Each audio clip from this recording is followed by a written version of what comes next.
నమస్తే, welcome to KTV news. గత ప్రభుత్వ హయాంలో ఎన్నడూ జరగని విధంగా కూటమి ప్రభుత్వం అభివృద్ధి సంక్షేమ కార్యక్రమాలను వేగంగా అమలు చేస్తుందని రాజమహేంద్రవరం ఎంపీ దగ్గుబాటి పురంధేశ్వరి అన్నారు.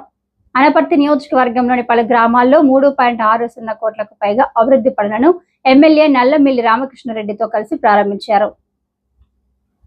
రంగంపేట మండలంలో 50 లక్షల వ్యయంతో నిర్మించనున్న బీసీ కమ్యూనిటీ హాల్ కు ఎంపీ పురంధేశ్వరి శంకుస్థాపన చేశారు.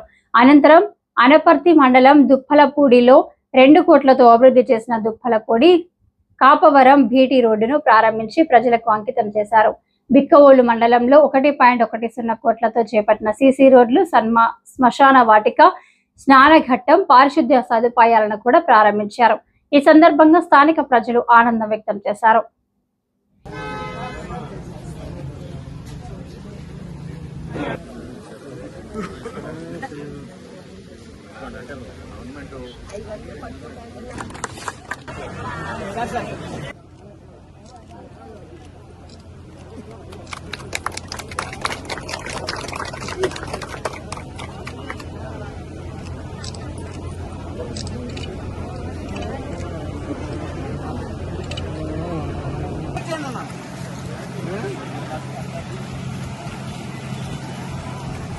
కొంచెం అనుకొచ్చాను.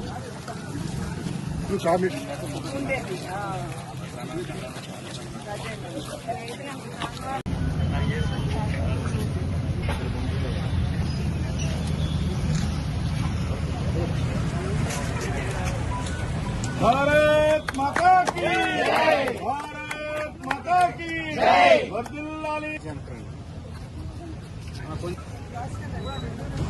भारत माता जय को भारत माता के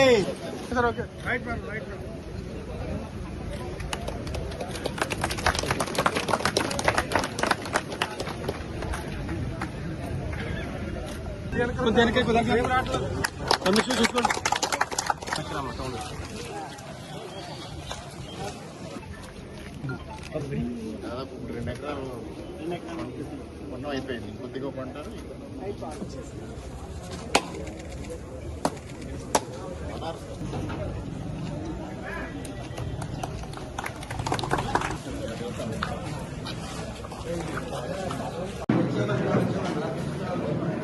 పండుగ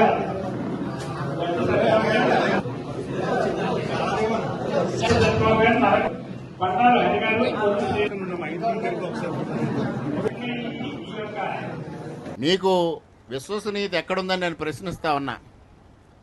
ఆ రోజు రంగంపేట మండలంలో అధ్వానంగా రోడ్లున్నా, అధ్వానంగా ఇబ్బందికరమైన పరిస్థితుల్లో ఏమున్నా ఏమి పట్టించుకోవాలా. ఇవాళ కూటమి అధికారంలోకి వచ్చిన తర్వాత 15 రోజుల్లో రంగంపేట, దొంతమూరు, రంగంపేట, సింగంపల్లి 2 రోడ్లు నిర్మాణం మొదలుపెట్టించిన ఘనత కూటమి ప్రభుత్వం అందని సందర్భంగా తెలియజేస్తా ఉన్నా. ఓటు వేసి గెలిపించుకునేటప్పుడు ఏ నాయకుడిని మనం గెలిపించుకుంటున్నాం అనేటువంటి విషయం మీద మనం దృష్టి కేంద్రీకరించాలి. మరి గడిచిన 5 సంవత్సరాల కాలం మనం చూసాం. అంటే 2024కి ముందు ఏ విధంగా మిమ్మల్ని నమ్మబలికి ఓట్లు వేయించుకున్న తర్వాత అసలు అభివృద్ధికి తిలోదకాలు ఏ విధంగా ఇచ్చేశారో మనందరికీ తెలియనటువంటి విషయం కాదు. అవినీతికి పెద్దపీట వేయడం, విద్వేషపూరిత రాజకీయాలకి పెద్దపీట వేయడం తప్పించి మనం నిజమైనటువంటి అభివృద్ధిని మర్చిపోయాము అనేటువంటి విషయం మనం ఇక్కడ గమనించాలి. కానీ ఇవాళ ఒక మంచి నాయకత్వాన్ని అటు కేంద్రంలో మన మోడీ గారిని, రాష్ట్రంలో చంద్రబాబు నాయుడు గారు, పవన్ కళ్యాణ్ గారిని, అదేవిధంగా అనపర్తి నియోజకవర్గంలో రామకృష్ణారెడ్డి గారిని ఆశీర్వదించినటువంటి సందర్భంలో సంపూర్ణంగా ఈ నియోజకవర్గ అభివృద్ధి జరగడం, ఈ నియోజకవర్గాల అభివృద్ధి మాధ్యమంగా మన రాష్ట్ర అభివృద్ధి జరగడం, రాష్ట్రాల అభివృద్ధి మాధ్యమంగా మన దేశ అభివృద్ధి జరుపుకుంటూ ఏదైతే మోడీ గారు వికసిత్ భారత్ 2047వ సంవత్సరానికి సాధించాలి అని అన్నారు, ఆ వికసిత్ భారత్ ని సాధించే దిశగా మనం అందరం కూడా ముందుకు వెళుతున్నాం అనేటువంటి విషయం మనం ఇక్కడ గుర్తించాలి.